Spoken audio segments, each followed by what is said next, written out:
Hi.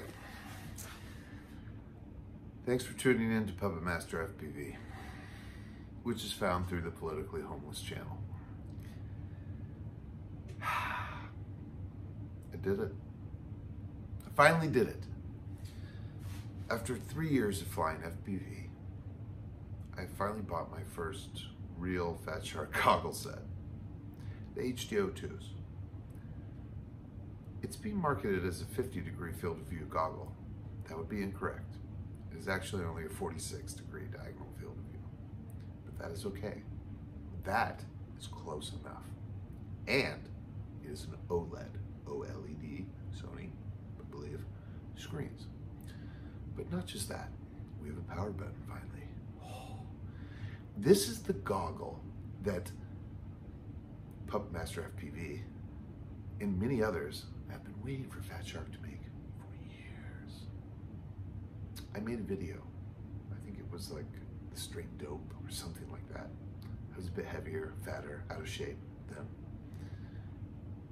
But the message was on point. Fat Shark dropped the ball with the first HDOs. It really disappointed me.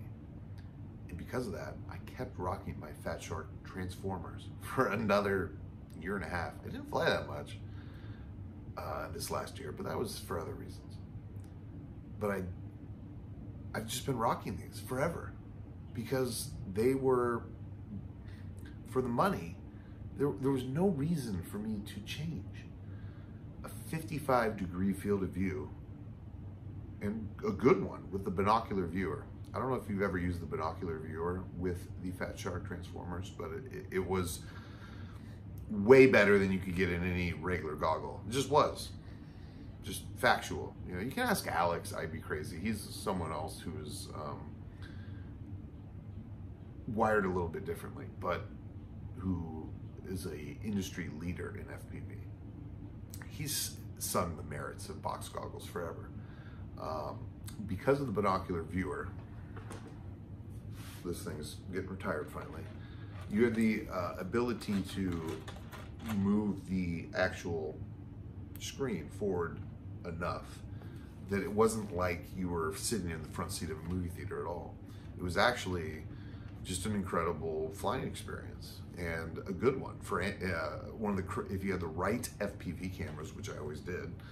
I had an incredible flying experience, way better than a lot of other people who had more expensive, way more expensive goggles, and didn't know really what to do properly with cameras. When RunCam came out with the Sparrow, that was kind of the sweet spot for me, a 16:9 CMOS camera that was just right where you needed it to be. But yes, it wasn't true diversity, just like kind of the Sky Zones, but it was a good receiver built into the screen. I mean, this is just still, I mean, I'm still gonna use this thing at ground station and all kinds of different uses. Oh, anyone that's flying, that comes around that wants to have a goggle experience, I'm gonna have these. I'm just gonna pop it in and say, hey, strap this on. And they can be like, have their mind, you know, exploded from FPV like we all have the first time we saw it. But yes, finally, thank you, Fat Shark. And also, I want to thank Pyrodrome. You know, I've shopped a lot. I've been doing FPV for years now, and I'm not some YouTube celebrity or some doucher, some rotor-right doucher. Sorry, guys, but Jesus Christ.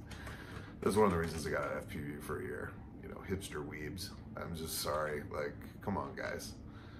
You know, Jesus Christ. And has anyone new been brought in since I've been out? Like, and I don't mean like artificially construct. You know what I mean? Like, oh, jeez, it's just, gosh, it got sour for a minute. No, I'm scratching all this. I'm editing this out. Scratch that. Okay, they're all good people. Everyone's cool. But God,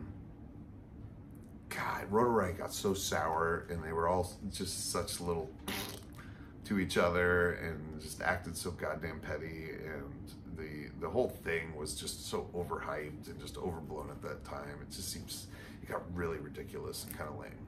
And that is probably one of the main reasons I quit flying for a while, was just everything associated and tied to FPV. It was like, it wasn't something like, and there was just like extra heat around drones and stuff. You had idiots flying around planes and just doing stupid shit because they just wanted, it was overhyped. And then as the air came out of the balloon, you had the morons doing stupid shit. So I got out of it for a minute. Actually, no, not really. I still kept flying, but just on the DL, I stopped posting videos, and I stopped like, I used to like literally, you know, charge 12 packs of a 5-inch quad, 6 or 7 for my 3 or 2 inch, and a bunch of tiny wood batteries, and I fly everything every day. I was just a junkie. So you get burnt out, you know, you need to do other things. So keep your balance, okay? Don't just like obsess over things. But you know, FPV is such a wonderful hobby. Of course I'm going to come back to it. Of course I'm going to want to build new drones, new quads, new wings. So yes, I'm still running Spectrum. I love Spectrum, but I am going to be experimenting with Crossfire finally, along with I got it. Oh, so here we go. We salute you, soldier. You've served well. You will not rest in peace. You will serve others when they need to have an FPV experience, because we're going to spread the hobby and share the love. And also my son, this is what he, you know, it's perfect for him to use. For a 9-year-old, these are excellent. But yeah, even with its fake diversity, I used to get excellent range. I get just watch my videos. They're all done with these. No ground station, no BS. And there's times where I flew pretty much a mile out. And because of the I'd Be Crazy Crossfire, and I think this is the Ion, but I don't know, these are Voss antennas, which just make this receiver like go on roids. It does. You know, I've been in this hobby long enough, I've tested out every VTX known to man, and run, and not just quads, but I've run wings up in Mount Diablo and up the open space like crazy, and I know my stuff. So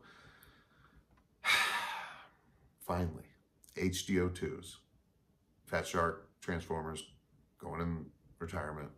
And oh, I got a rapid fire too. So that was the other really tough decision. There's so many effing receivers for the Fat Sharks right now.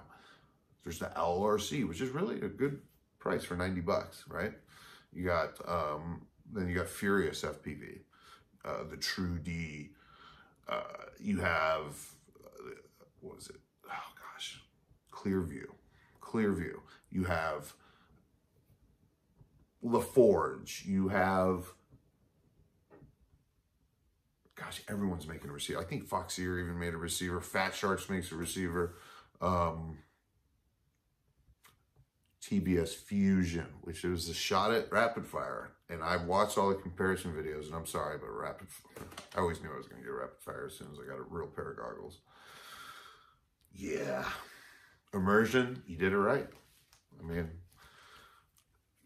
that company's interesting. Yeah, I don't know how they do it.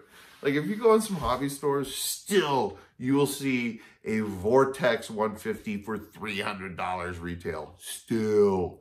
I have mine. I went and flew it out in the backyard, into my back, little open space back here the other day, and had a blast. And it was just like, wow. But it, you know, it's an F3. Everything's proprietary in it. Like, anything breaks, you can't really fix it. You have to send it to their monkeys. And no offense, but they're not the nicest or the quickest or the brightest people. Sorry, dude. Man, I sent my 150 like twice for repairs, and they had it for so freaking long, and they just give you BS. You know what I mean? Like, bruh, we're not all just kids flying FPV. Like, when you just give your bullshit sob story of why I haven't got my drone back for like a month and a half, I'm gonna be like, fuck you, just send it back, I'll fix it myself, give me the goddamn part, you lazy motherfucker. Oh, did I say that? Let's go back to why I bought this major purchase from Pyrodrone. So Pyrodrone, has always been pretty much one of the best purchasing experiences I've had for FPV gear and parts. I have to tip of the cap to you, Sergio.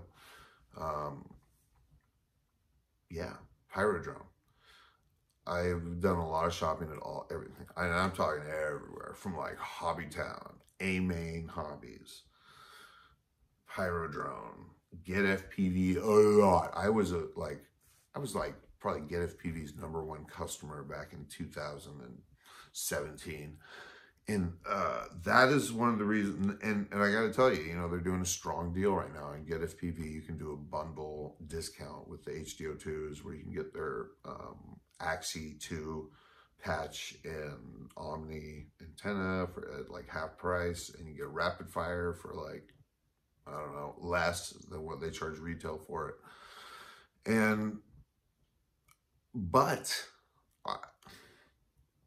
no, I don't think I'll ever give a major purchase to Get FPV again. And I'll tell you why. Get FPV back in 2017 and 2018 sent me multiple orders with fucked up things in it. That doesn't happen. Do you know how niche and how small the FPV industry is? Do you know what limited number of people are filling those orders in Sarasota, Florida, which I know well because I lived in Tampa for years? There was some little ass monkey there who didn't like me for some reason, didn't like my videos or whatever, just because I gave 0 Fs and did things my own way. And he was sabotaging my orders. And Get FPV, now, this was verifiable. I mean, it wasn't like, and if they know this and they don't like do backflips to accommodate me, they're fucking morons, because I could sue, basically. Well, we won't get into that, and I'm not going to sue. But what the F? You know how much competition's out here?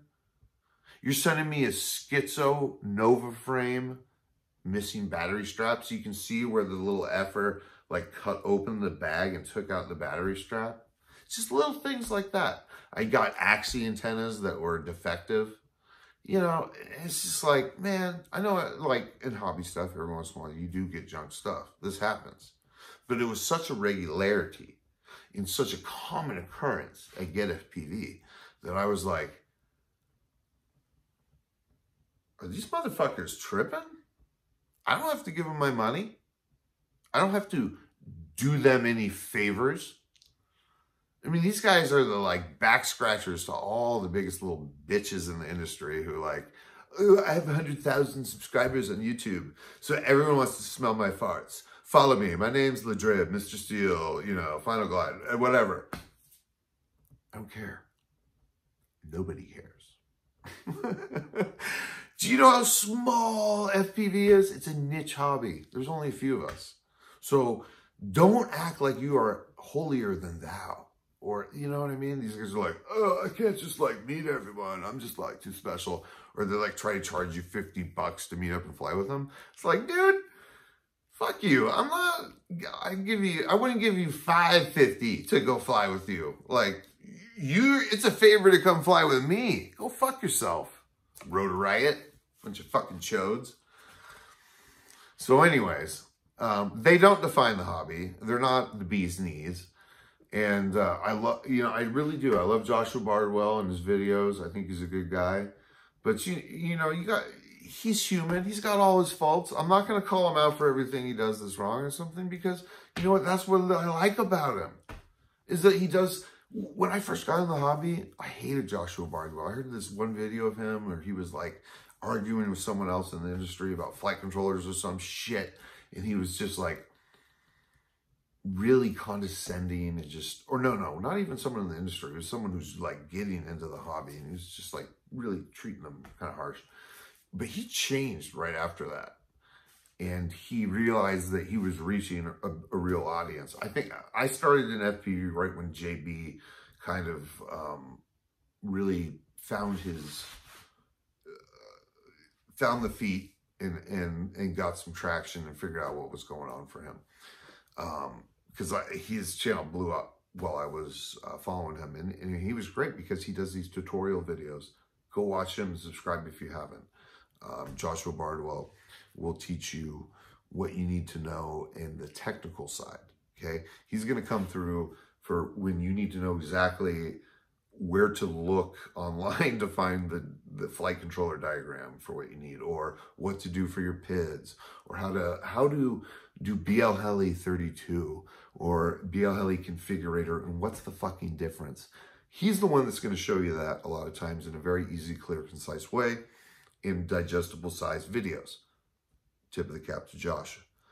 And what he also does is, he's always going to be pandering. He's going to be like, send me some money, this is my full-time job. I'm dying, I'm starving, I'm Joshua.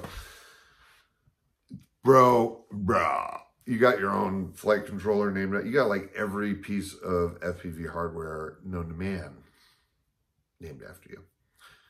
So, you're doing okay. I'm just going to like your videos, comment, okay? Is that okay? I don't have to give you money on Patreon, do I? Look, I don't hate the game or the player. I really like Joshua and everything he does. But, this is what they all do, man. They all got to get paid. We all got to get paid. We got to feed the monkey. Big Lebowski, man. Watch it. Learn. Okay? Educate. So, in conclusion, let's wrap it up here, because I'm looking at the timer and I've just been rambling. Retiring the Fat Shark Transformers, finally, yes. Make your jokes. Joke maker. Me and the Glover Gym Purple Cobras. Blazer, taser, and laser gonna drop you. So, yeah. No more Fat Shark Transformers. HDO2s. Almost 50-degree field of view. Vision. Fat Shark goggle. With a power button. And a rapid fire.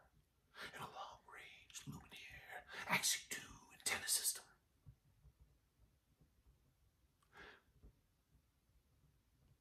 Oh! I was going to show you one more thing. All right, we got to get this. This is going to be a 20-minute video.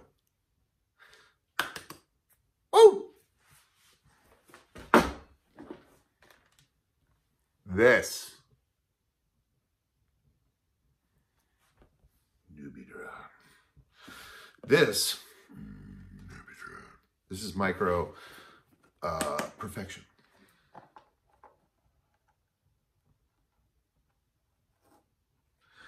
This is the Project Mockingbird kit DSMX. Also comes in FR Sky. Most amazing Whoop board I've ever seen in my life. This thing has everything on the board. The VTX, the receiver, the flight controller. It's all there. It's all in there. How's that happening? It's like double slit experiment right here, baby. Then you have 2.0 attachment already in there. The lights, singing. Project Mockingbird, basically, it's the active braking system. I'm just like railing this thing down my hallways. As soon as I let off the throttle, it just like stops. The most nimble, craziest whoop. All right, no DJI for this. Sorry, gotta go analog, okay? That's why I went the HDO2s, analog.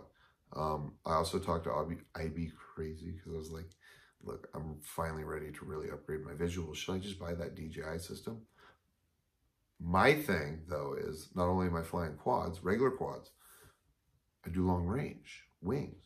So he said, no effing way with that DJI. If you're doing long range, analog all day, every day. And I trust I'd be crazy more than pretty much anybody in this industry. Anybody. So I know I ragged on some of the Rotorite guys and some of the other things, and I'm going to respect their craft, okay? I just don't watch any. I'm not subscribed, and I don't watch any of them anymore. Because it got stale for me, so. But I did watch Mr. Steele's HDO2 review, and that helped me decide to go for the HDO2s over the Orcas. Whatever that means. I've also listened to his podcast, and for how terrible it used to be, the last one I listened to was actually, I'm just gonna say, it really wasn't about FPV or flying, it was about kidney stones and shit, but it was okay. I was almost entertained. Fuck, bust your balls, Seal. Nasty. Yeah. Ruben. It was entertaining. It's good. Keep it up. But Chota Riot, no, you guys fucked that all up. I don't care who's in it anymore. Look, I think Joshua should be in it. You know, you should, and Tommy and any other OG Ridge. You can't.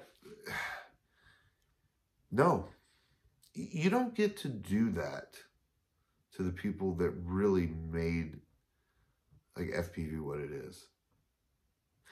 You know what's interesting? It's the case of the Sharpoo. Sharpoo was a very, one of the most ahead of his times, innovative flyers when FPV was so new. He was really the best out of any of these guys. Sharpoo, right? And then he just disappeared. Like Kaiser Sose and Unusual Suspects. Well, he did have a very good job at DreamWorks. If I know my Sharpoo history correctly. But at that job at DreamWorks, he still gave up. Like, this is when FPV was just starting to, and we have ESPN, you have all these huge entities throwing crazy money. And these are entities that don't care about the future of FPV and aren't invested in the longevity or to make a positive effect in the hobby. So it's just interesting to me how I think he just always had the focus, and he was like, yeah, everyone's acting just stupid about this, and I'm not going to be about it. You know what I mean? He's just a purist. This is a guy, because real FPV is like art. It's a flow state, like skateboarding or any kind of art, music. You have to get writing. You have to get in that flow state while you're flying, and that is when the real beauty comes out. And the more detail and attention and effort that you put into making that perfect video, from the timing of the day, the camera choice, the frame rates, the filters, the quad, the props, I mean, the variables, limitless. That's one of the things I love about FPV. I gotta get out of here, guys. I got some shit to do, all right? So, peace out. Subscribe.